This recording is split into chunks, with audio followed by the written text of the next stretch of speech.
I interviewed President Obama last week, and I'm very eager to interview another president. So. That's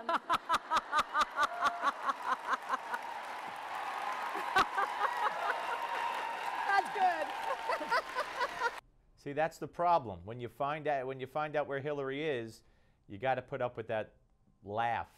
Welcome to Give Me Five, ladies and gentlemen. Yeah, Hillary was in rare form, being interviewed on women's issues, technology issues in Silicon Valley. Here's some more. In technology, which has just exploded over the last 20 years, it's been a very almost Wild West environment. And I think a lot of women find that distasteful, unappealing to be in a situation sort of resembling a locker room in some ways, where you just feel like it's hard to get your voice in. It's hard to be heard. It's like that classic tale where you say something in a meeting and nobody pays attention, and then 20 minutes later a man says it and everybody thinks he's a genius. And I've had that experience a lot of times. Oh, poor widow women. It's such a hard thing to work in technology because it's like the wild, wild west. And poor widow women, they can't get heard. Is she crazy?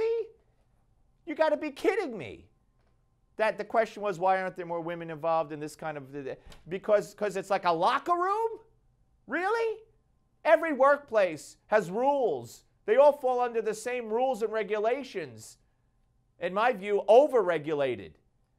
But it's a wild, wild west. It's a locker room working in Apple and technology companies, right? Pardon me while I spit. Got to be kidding me. Here's more. ISIS is the manifestation of a movement that is incredibly fueled by an obsession to control territory, to reestablish, as they say, a caliphate that would be governed by people with a very retrograde view of everything about women, everything I care about, everything about due process or rights or anything. We know that. You mean radical Islam? She can't say the word either. She can't get it out. Oh, the caliphate. And they want land, and they treat women poorly, and everything I care about. Radical Islam. Can you say it?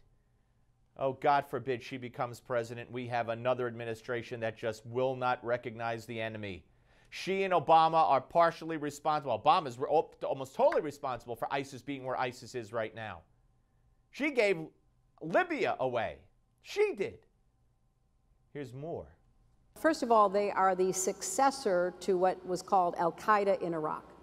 Al-Qaeda in Iraq was a Al-Qaeda affiliate that was based in the Sunni regions within Iraq and was fighting the Shiite forces in Iraq during the American involvement in Iraq. Really? You see, the left has always said there was no Al-Qaeda in Iraq. Oh, boy. Okay, that's great. That's great.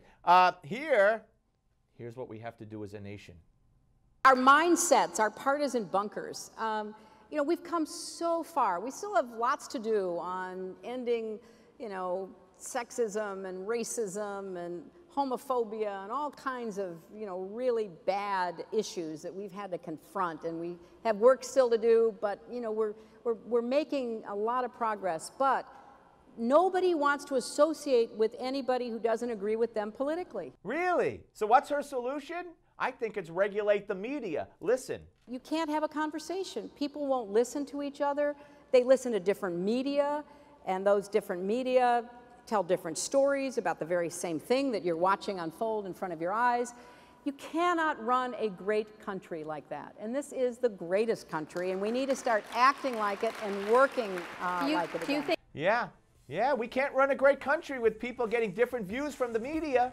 Can't run a great country like that. Take that as a warning on the Steve Malzberg Show.